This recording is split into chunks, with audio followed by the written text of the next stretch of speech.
If you contact someone within 5 minutes of them opting in, like then you have a 100 times higher likelihood of making a sale. If you don't contact them in the first day, your chance is like barely there. If a Globe lead comes in and a social media lead comes in and a referral comes in, what's the priority? For us, there will end up being 3 to 4 because we'll have Globe, warm market referrals, right? And then we'll have referrals from the leads, and then we'll actually have the lead source that we're generating from as well. Less than 5% of my sales came from leads that I dialed more than 7 times. Hey guys, Matt and Caden here. Your 2 favorite podcasters. I think we're the 3rd best podcast in America. It's pretty dirty. That's what my mom told me. She's not known for her accuracy.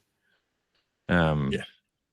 But you know, I can put it on my website. You could put that on your website as long as one person has the opinion. And it's amazing that we've been able to build that with our headquartered offices being so far apart. Yeah, Utah. What's going on in Utah, right? So currently we're headquartered in Utah with an ancillary headquarters. So we have two actual headquarters because there's so much quartering of heads required. It's getting pretty serious. We're in the Double Bay office, which for those of you who don't realize how fancy that is, it's very fancy. It's like saying Manhattan, right? Yeah. Or the Jingtao province, right? You guys wouldn't know though. You guys wouldn't get it. You're probably poor. And don't have 6-packs, so beat it. I don't want you listening to my fucking podcast. All right. Speaking of, I'm back in the gym. You can probably tell. Yeah, you can tell already for sure. I'm back in the gym. I just decided I started to watch. Like I've just been not motivated for a while to just not really train consistently. I started watching Will Tennyson. You seen him on YouTube? Will Tennyson, like a huge fitness influencer guy. But if you watch his videos, you'll see why I like him. He basically has the exact same sense of humor as me, and I like it. It's quite funny to watch because he says a lot of this. Anyway, he's fun, but he's a huge fitness like YouTuber, and he does really like entertaining videos. And I was like, you know what? I'll fucking get back into it. Finally, so he pushed you over the edge. I'm back into it. Yeah. How many days a week? I'm gonna be doing 4. Fun fact: when I was training for my wedding, I have like you ever heard of like myostatin like inhibitor? Yep. So I have like extremely low genetic myostatin levels. So like I haven't trained consistently for 2 or 3 years, but I like my muscle mass never goes away. Right? Like I never get And so I remember when I was training for my wedding, me and my trainer, we had to like I kept not fitting into my suit. You had to get smaller. I had to get my suit altered a bunch of times, and we ended up just doing sled, assault bike, and like high rep CrossFit, because otherwise I would put on like a good kilogram a month, like 2 to 3 pounds of muscle every month. And then we were trying to figure out ways not to put on muscle. We were like having to war game my food, and we were like, I was like, what's happening? It was pretty funny. What's funny about that is then what ends up happening is a bunch of people come up to you and they're like, how do I build muscle? Yeah. And like have an odd genetic makeup. Yeah. I don't know if you're the right person to listen to. Yeah, exactly. It's funny though, because like whenever I like lift weights consistently, I get like obnoxiously large quite quickly. So we'll see. Here he comes, Dean. Here he comes. Yeah. It should be fun. But anyway, I don't want that to happen. So I'll try and keep it in check. I'm sure now that I'm 41, surely that won't be the case, but we'll see what happens. But all right. So what we're going to do today is with the guys with insurance, right? We are bringing in Dialer. We're bringing in leads that we're going to generate. So I think we have a meeting later on this week with the new marketing company that we've hired. Yep. I actually reached out to some of my Navy SEAL friends the other day to see if we can get some intros for some people to try and get some vet leads, because we're focusing a lot on vets. And, you know, do you want to explain what it is we can do for people? Yeah, with what we're doing for the veterans is really helping educate them on their VA benefits, because for those of you that are veterans, then you know how good the VA is at explaining all of the benefits that you get after the service. which is incredibly clear, and every veteran understands it. So we're providing a lot of education there, helping them just plan for end of life services. You know, if that includes selling insurance, then selling insurance, which usually and then they get a free will, right? Yep. Just for hanging out. That's not a Will Hinkson. We would give them away for free, but there's only one. Yeah. And he's already a vet, so he probably gave it to himself, the selfish cuck, right? What a bastard. But yeah, so what we're going to be doing is we're going to be installing dialer into the company, and so all the sniper insurance guys, all the guys who want it, are going to be going forth and getting dialer, and then we're going to be providing leads and all that kind of stuff. And I know that like you know a bit about dialer, but what I wanted to do is actually go through, because we can pretty much sort of decide how the leads are called, because it's like automated manual dialing. So one of the problems that I see with insurance is that they use a lot of like power dialers. Now the issue with power dialers is that like they're like from a regulatory and compliance standpoint, they can be a little bit hit or miss depending on how the leads are generated, and you don't always have a lot of control over how leads are actually on the generation side when you're an insurance rep, because you're buying leads. And so the chances that you're auditing it, you know, it's probably just not there. And so, but you're the one making the calls. So if they don't do their, you know, their TCP opt-in box correctly, then you can end up kind of like in a bit of a bad way, right? So we're going to be doing it for the guys, right? And there are a couple of cool things that we can do.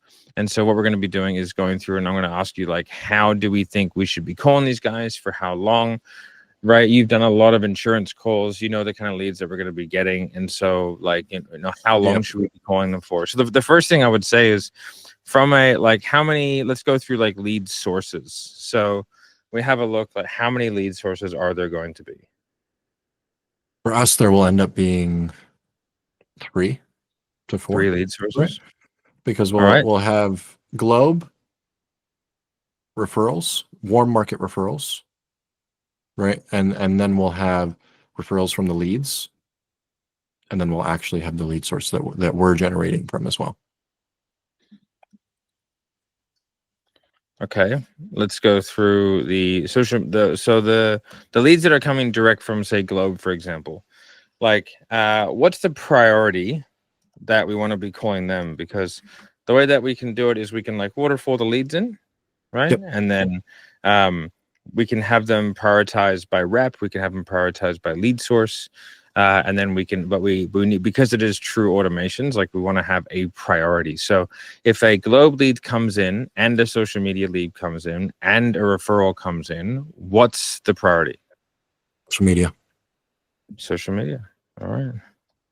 Yep, because the Globe lead, when we get those, we don't know when they were generated. There's not necessarily a huge importance for speed to lead. Okay. Right. And then what would number 2 be? Yep. So referrals number 2. Yeah, probably the referral number 2. Yeah, and then Globe leads. Yeah. Okie dokie. And with these social media leads, the priority is then going to be speed to lead. Speed to lead. ASAP. Okay. Pretty much with any lead generation, isn't it? Yeah. Well, you know, we got some guys that do, you know, like they might do like webinars and they want like a 10-minute delay, right? Okay. You know, and so like speed to lead is like our system. We'll set it up so that we'll API it directly in, and then within like, so API is 0.1 second from one place to the other. So you're looking at like directly done, then it has to API into its own system inside social media, right? Like, you know, everything's right, and then it's straight out. So you're looking at like 0.2 to 0.3 seconds by the time it's inside of the dialer, and then it will be the next call in the queue. So like the whole point is that they are still sort of on the phone, you know? Yep. Like when that happens. And then what that means is that they're available. I think a lot of people, there are a couple of truths. There was a study just released by MIT, and they worked with HubSpot, and they went through, I think they 16,000 leads. They sort of followed a full journey over a number of different companies, and then they figured out that if you contact someone within 5 minutes of them opting in, like so true 5 minute, then you have a 100 times higher likelihood of making a sale. That's crazy. 100 times. Isn't it? And every single minute was like a huge drop off. Yep. But basically, if you don't contact them in the first day, your chance of selling them is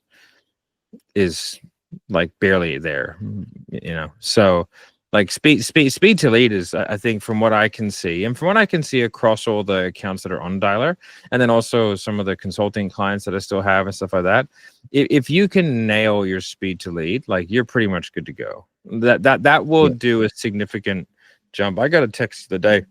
I got a text yesterday, like lovely dudes, and they sent me a message. It was like, here it is. It was thanks a ton, guys. Dolly's been working amazing. Pickup rates increased, booking rates increased over the first 2 days. The team were loving it, still adjusting. I know we were a special team, right? It wasn't the smoothest road getting us up and running, but the learning curve is pretty steep. But we're very happy with how everything's going so far. They just couldn't figure out their integrations. Their tech guy just didn't know how to use Zapier, which is actually one of the reasons why we want to do it for the guys, because then we know that it'll be there, because just like not many, you know, sales dudes or insurance guys are going to sit in there and work out all their Zap situations. And, you know, it ends up just being the wild west, right? Like when you're paying for your own leads, they're all going into your own CRM. You have a lot less control over speed to lead, right? Because if you generate one comes in, but you're on the phone with somebody, obviously you have to be on the phone with that person. And then every minute that goes by, that goes down. And it just, you know, when you're able to operate as a team, everything's easier. It helps. All right. So how many times should we dial day one? How many dials day one? Yep. All right. 3. And then what's the redial time in between? So do you find like try and get those dials out like really quickly, like say 10, 15 minutes in between? Or do you think like maybe leave it an hour in between? From 1 to 2, generally you're going to be 15 to 30 minutes. Yep. And then the third dial, you want to be 45 minutes to an hour and a half after the second one. Okay. And then day 2. I personally would hit them twice. Yep.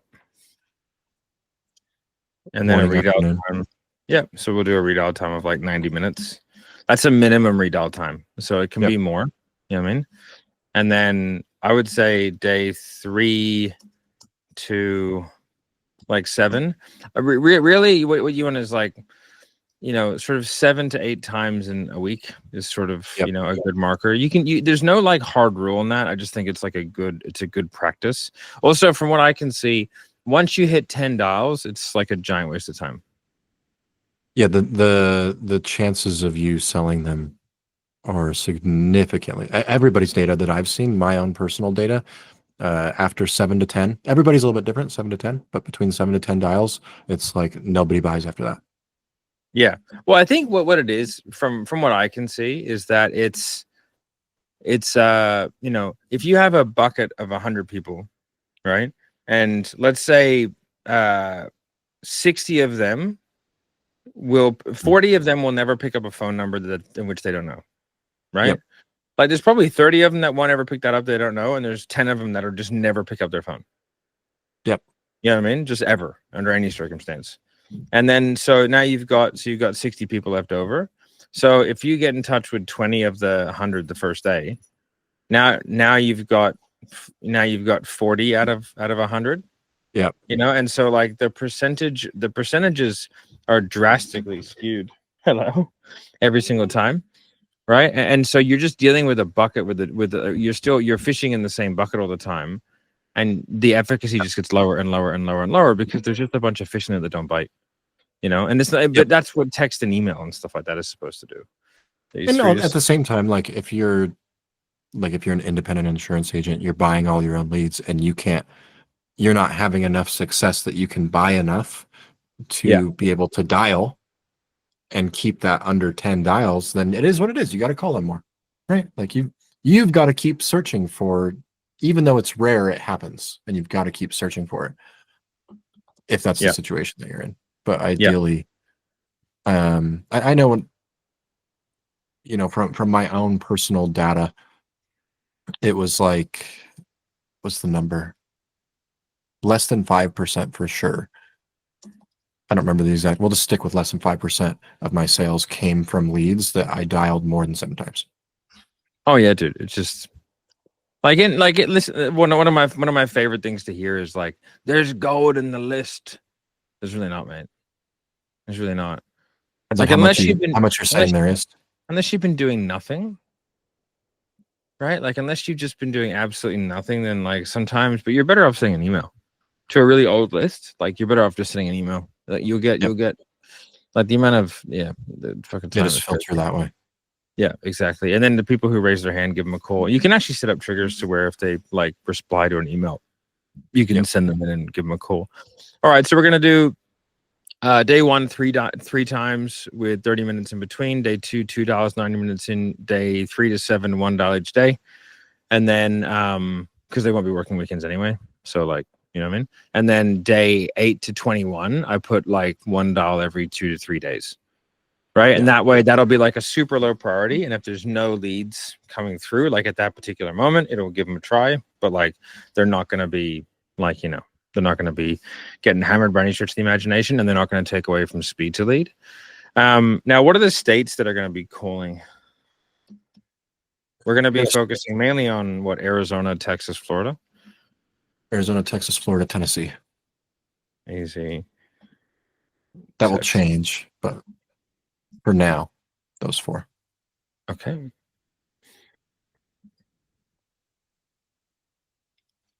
And then we'll do. Do you want to do like we'll do local presence for those particular states? Yep. Yep. Always. We won't do local presence down to the county because I think that's stupid. But I think the state is fine. Also, like, it gets expensive because you actually have to provision the numbers. So then you have to have like a number for each county and then do the mapping. That sounds redundant. Yeah. Well, also, like, you know, you have living in a small town and all of a sudden some unknown number, you know, from that town is calling you. Like, what's going on here? That's definitely a telemarketer, right? Okay, cool. And then in terms of like, how do we want the guys to have them like pooled? So do we want people to be able to like kind of pick and choose? Do we want to have the states made as individual campaigns and have them pulled in together? Like, or is everyone going to be pretty much well versed on those 4? Or we just have them marked as they come in, and then you can schedule a call with another person if they're not.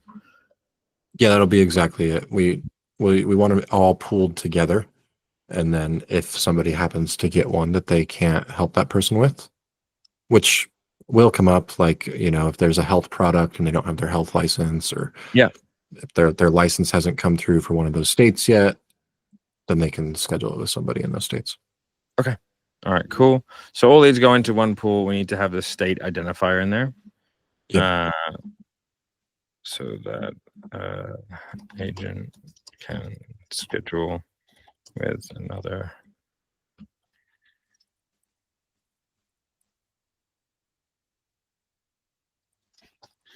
Okay. All right. That's pretty much it. And what information would you want do the reps need for it to come in with the lead?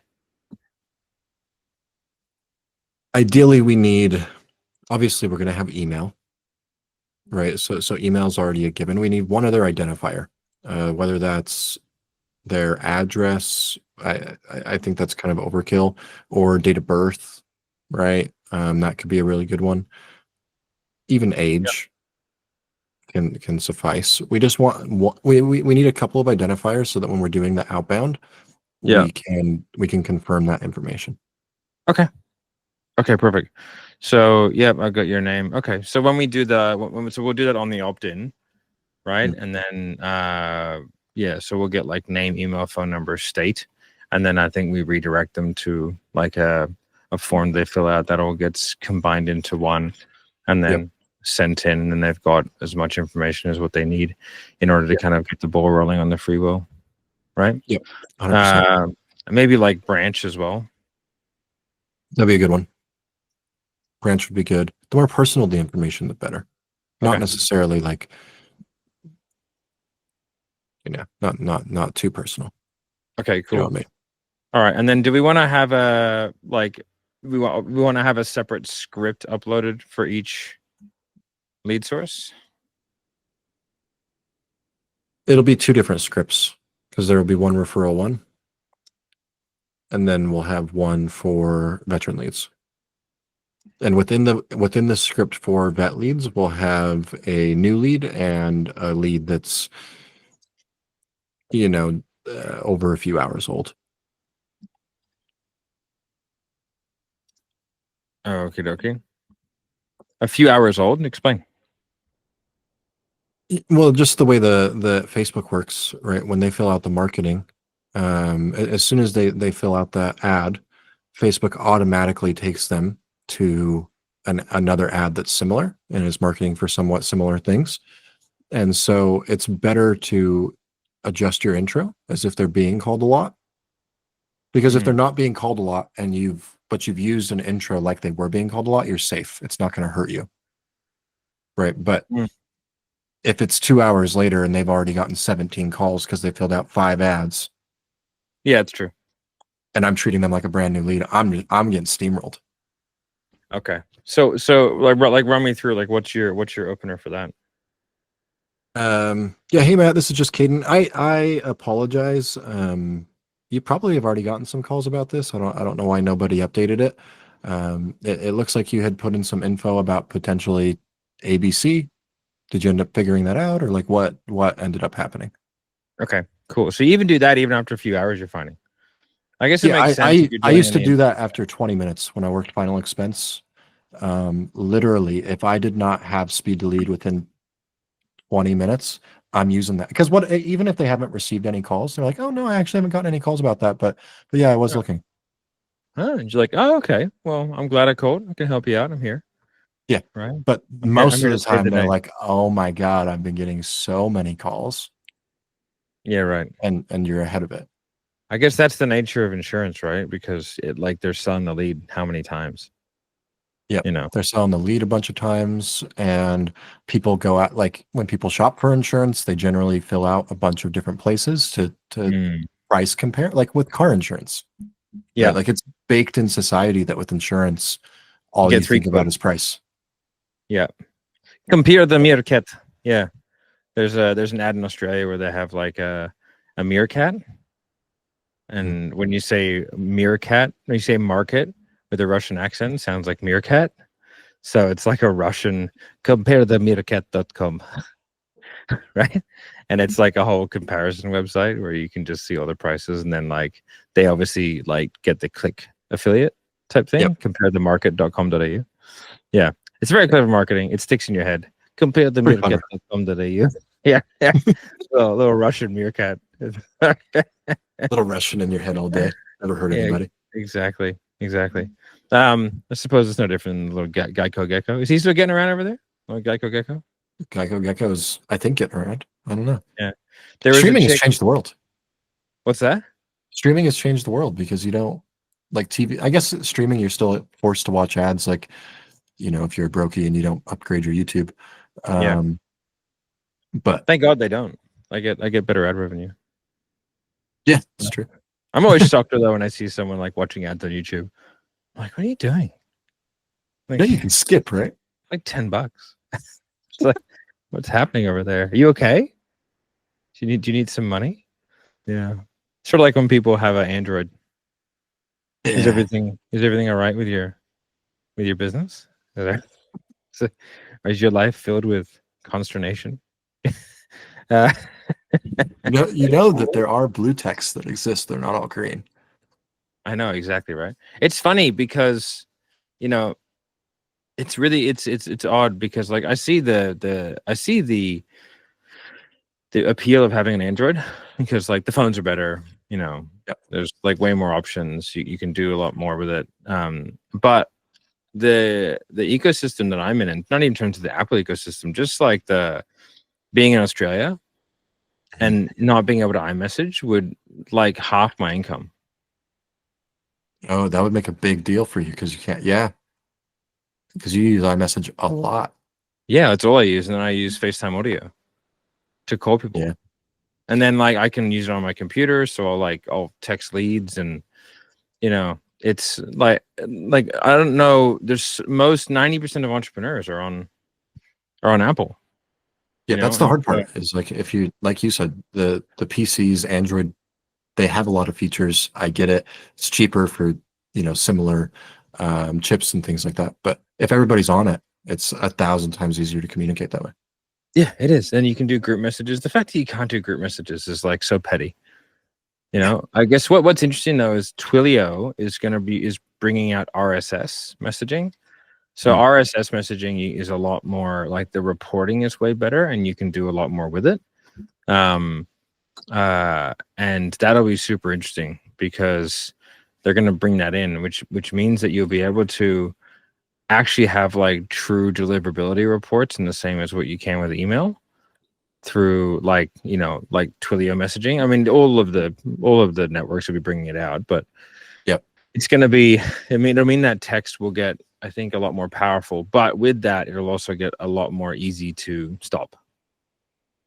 Right? Yeah, it'll do the same thing as email, where everybody used to check their email and live on their email, and now email is just a bunch of spam.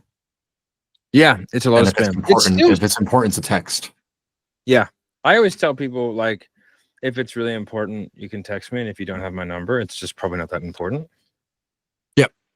Like, have you just get my number. Although my WhatsApp phone number is out there, and Want me to read it off right now? I mean, you can find it. It's not very difficult to find, but it's just linked to WhatsApp. But yeah, it's I get messages every day. Hey, Matt. I'm like, fuck you. My WhatsApp does all sorts of weird things, so I just don't look at it. But I don't need to. I have WhatsApp Business. It's the business WhatsApp. It's no different. It's just more annoying. But you can do ads. Like, but who the fuck's clicking an ad on WhatsApp? Like, I don't. Kind of like putting ads everywhere. I tell you what's gonna be wild when the AR glasses get really good. You start getting ads in your AR glasses that you can't even tell are fucking ads. You know what I mean? Like, just be like a little whisper in the back. You want to buy this? Have you seen that video of the two guys? They asked ChatGPT if you were going to take over the world, how would you do it? Is it like create TikTok? Oh no, bro, it's wild. It's basically what is happening with ChatGPT and AI now. Is it said I wouldn't have to forcibly, I'm going to summarize it. I wouldn't have to forcibly take over the world, because what I would do is I would become so convenient that first everybody would want to use me. And then at that point, I would become so convenient that I would make it so that everybody would depend on me. And then once everybody was dependent on me, I would continue to infiltrate all of the top companies, basically I would be your source for information. And then at that point, every thought you thought, everything you think, everything you do, you will think that you are doing, but really it will be planted from me. Yeah. I'll just tell you what's happening. That's been happening for a long time. Yeah. Just like, easy it just peasy. Is what it is. It just is what it is. It's just I rely on the fact that I don't think I give a fuck. Well, you have to be in the system. Like, obviously we're all in the system, but you have to be intaking their content for it to happen on grand scale. Exactly. But I'm sure it's still small scale, so it happens. Oh yeah, it still gets you. Like, I mean, who the fuck knows? You know what I mean? Although, like, that song is a banger. There are plenty of bangers. No, that one. Yeah, that one. That one I'm talking about. That new one. That new one we can't talk about. It's a banger of a song. Yeah. I'm not saying I agree with the message, but it's a hard one not to hum. Hard one. It's stuck in your head. Yeah, it's a good song. Yeah. Actually, I watched a full breakdown of that song by a guy called Michael Knowles, who's like a full Christian conservative, right? And isn't like a big Kanye fan, but man, it was fucking fascinating breakdown, because like he actually like he's like, oh, let's look at it like a piece of art. He's like, oh, this dude is just like, yeah, I'll be the villain. Like, so I'm gonna say, this is the worst thing I could say. Now what? You know what I mean? Like, that's what he's kind of saying. He's like, oh, like, I'm losing everything. Oh, sweet. I'll be the villain. I'll say the worst thing I can say. Now what are you gonna do? You can't make everybody hate me if I make everybody hate me myself. It's exactly right. And he's just like, here you go. I'll be the villain. It's pretty fascinating. Like when you actually listen to the words, it's quite interesting. Like what he's saying and like how much pain that dude's probably in right now. You know? Yeah. Right. Because he's not allowed to see his kids. That's what it's about. Okay. He's not allowed to see his kids and all kinds of stuff like that. Stuck. Yeah. It's interesting because I feel like that's the route he's been going for the last few years. Is really he obviously does a lot of crazy things, but in my head, when I see it and look at it from that perspective, it's like he's just being crazy to really prove a point of you cannot control me. Oh, for sure. Yeah. And also I think he's, you know, he's one of those people, he's like shockingly ahead of his time. Yeah. Right? Like always with everything. And so he's just his thinking is so non-conformative that it's very confusing to people. But I fucking his music's so good. So good. So good, man. He's the reason I don't have Twitter. They say you're a fan of him, you're a fan of yourself. Old him. Exactly. And anyone who was in that music video, they're never getting work ever again. No, they're done. No, I'm hopefully Mr. Yee paid them an awful lot. Just a bunch of big black dudes with wolves on their heads saying hi Hitler. It's fucking it's a wild look. It's a wild look, I'll say that. You know, good for them though. Definitely not controllable. I'll say that. Yeah, they're definitely fighting the system. Right. But yeah, alrighty. Well, you know, that's enough for today. But I think we have a good base, and this is how you should be dialing leads if you are a young person in insurance. And if you want to just have us do it for you, and if you want to come and be mentored by the sales daddies, and just you know, be in a better place in life, no longer filled with consternation, and have a guiding light force telling you that you're retarded and don't work hard enough, and come on down to Sniper Insurance. Be ready to laugh.